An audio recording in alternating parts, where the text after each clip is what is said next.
Hey guys, welcome to episode 42 of the Confident Improviser Podcast. I am Willie Mayette, creator of JAZZEDGE. Today we are talking about how to improvise over dominant chords. This is part 2, and today we are going to cover some advanced upper structures.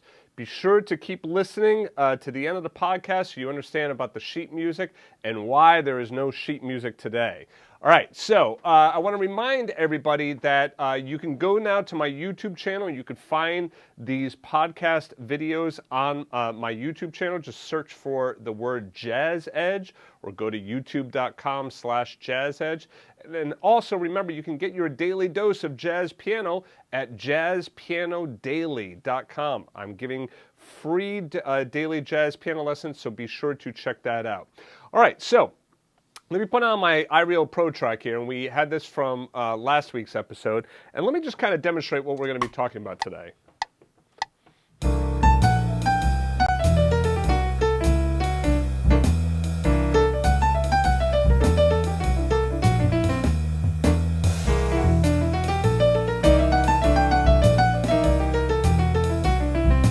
All right, so these are some cool sounds that you can make here in your improvisation in the right hand. So let's talk about what's happening and how I'm conceptualizing this.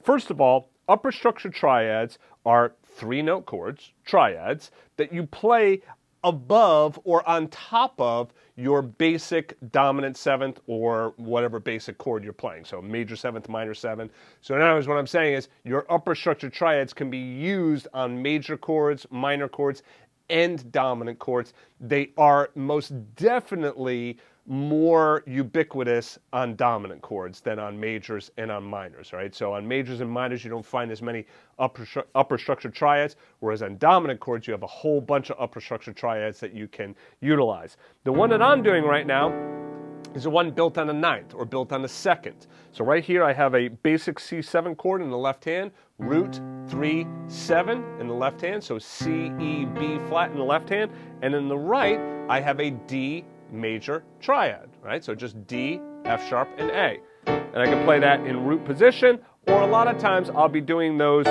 upper structure triads in an inversion. You can see here in this example, I just played the 7th and the 3rd, which is my guide tone in my left hand, and then I'm playing a D major triad in second inversion. So from the bottom up, the notes of this chord are B flat and E, played with the left hand, and then with the right hand, A, D, F sharp. If I hit a C underneath there, okay? All right, but now we're not talking about chords. We now want to talk about improvisation over these chords. Okay, so now one thing I do, I can just play my basic C7 chord while improvising. Even though it says in iReal Pro C7 alt, I don't have to play it as an alter chord. I can just play it as a basic C7 chord. In fact, I'll just do these 3-note voicings, the E, the B flat, and the D. In the right hand, this is where I want to kind of take the harmony out a little bit. Now, we've talked before about, how you could use things like the Mixolydian scale or just chord tones when improvising over your dominant 7th chord. Well, you can also utilize your upper structure triads, right? So I could utilize my D major triad here, what I was just playing, right? Remember, I was just doing that D major triad, the major triad built on a 9. Okay, so I could just play those chord tones. The problem, though, with playing those chord tones is that, well, it sounds kind of like arpeggiated and almost like an exercise.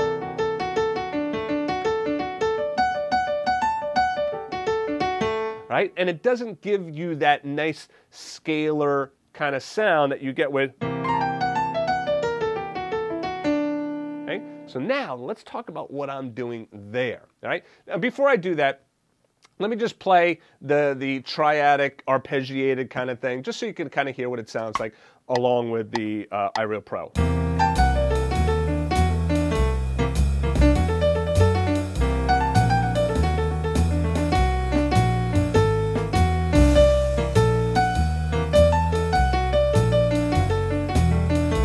All right, so it definitely sounds interesting, but it doesn't have that nice scalar feel to it. So instead, what I did was I said to myself, okay, well, wait a second. I know that I'm playing a D major triad, right? So why don't I, instead of playing a D major triad, play a D major 5-finger scale? And that gives me a D major 5-finger scale on top of a C7 chord. So now what is that giving me here? That gives me my 9th, which is D, the 3rd, which is E, the sharp 11, which is F sharp, my 5, which is G, and then my 13th, which is A. All right, so the chord tones of the D are the D, F sharp, and A, the 9, the sharp 11, and the 13. I'm just adding in my 3rd and my 5th of my chord, and now I get this.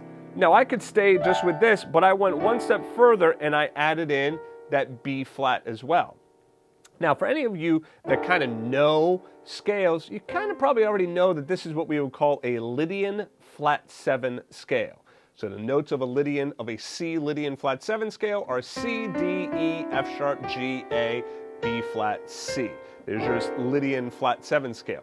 I'm really kind of doing a Lydian flat 7 scale. I'm just leaving that C out of it, right? Okay, so I have my D, E, F sharp, G, and A. So why, thinking about it as a 5-finger major scale like that, why is that easier? Why would you recommend that, Willie, rather than just simply saying, hey, play a Lydian flat 7 scale? Well, there's a couple of reasons. Number one is when we just simply say, play a Lydian flat 7 scale, well, now it's a scale, and now we have to try and figure out, like, okay, so how do we, like, get this scale to sound, you know, like an improvisation and not just sound like a scale? Right? How do we get it to sound like an improvisation and not just going up and down a scale? So that's one issue. Second thing is, a lot of times when we think scale, sometimes students immediately are like, oh, it's just another scale I have to learn, forget it, I don't want to do it, it's too much to think about. So when we instead think about, like, okay, I got this 5-finger pattern going on here. Yes, we do call it a 5-finger scale, but it's only 5 notes. Right? So here, I don't have to worry about crossing. I can just stay right in those 5 notes. Now check it out when I improvise just using these 5 notes here. All right?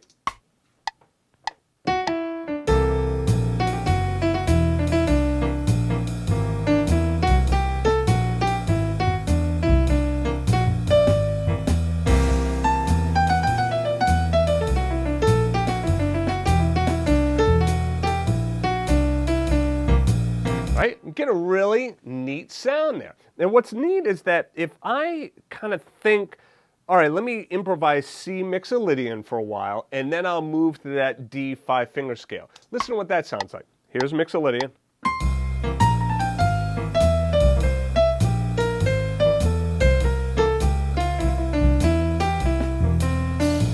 Mixolydian.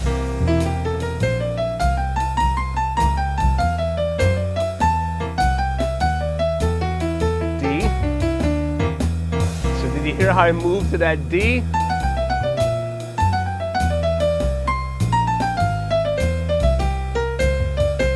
So Mixolydian,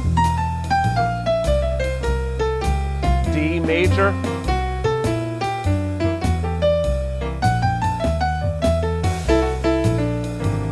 okay? So you can hear how, like, when I move to that D major 5-finger scale, it gives it a kind of a different vibe, doesn't it? It kind of takes the harmony out a little bit. The other kind of neat thing that I could do is I could start to bring in some of these ideas that we know about. We already know about this kind of, Floyd Kramer, country-esque kind of feel in which we can, do this with our major triad. All right, so this is E and A going up to the F sharp, E, D. Be sure to take a look at the video if you're listening to the podcast.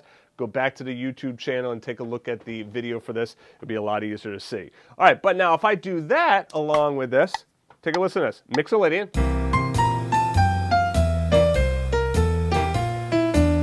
All right, good. Okay, now we'll go on to the D 5-finger scale.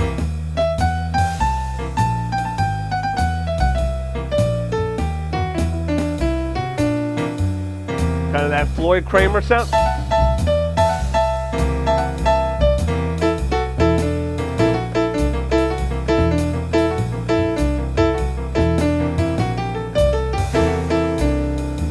Now, obviously add some tension in there, but you can get some kind of cool stuff going on between the hands. All right, so anyway, try playing around with that. So what you do is you create a 5-finger major scale built on the 9th of the chord. So in other words, if I'm going to F7, then that would be a G major 5-finger scale. If I was doing B flat 7, that would be a C major 5-finger scale. And again, the C major triad, that's your upper structure triad.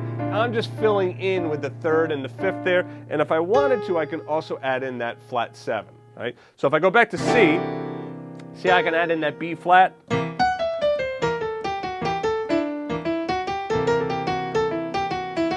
And if I add in the 7th, that now becomes Lydian flat 7, right? If I want to leave it out, then I can leave it out as well, okay? So there's a lot of cool things that you can get improv-wise by thinking about these structures differently. When you kind of move outside of the normal way of thinking of these structures, like, okay, it's just an upper structure triad, that's it, I'm just going to use it as a triad. Well, no. Go back to its roots. Go back to the 5-finger major scale on that upper structure triad and see how that works. You might say, well, wait a second, can I do that anywhere else, Willie? All right, well, what about this one? This is a great upper structure triad built on the flat 6. This is A flat major. Well, what if I did an A flat major 5-finger scale here?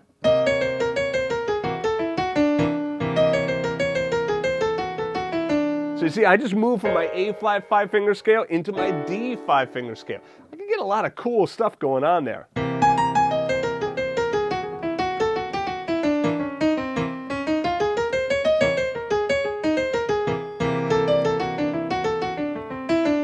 I can get some really neat sounds, and I can make my improvisation really start to go out and start to sound very interesting. So again, here, let me do this. I'm going to put this a little bit faster. Let's go up to 140. I'll start with Mixolydian.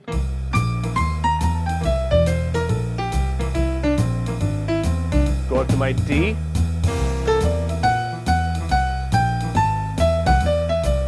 Bring in A flat.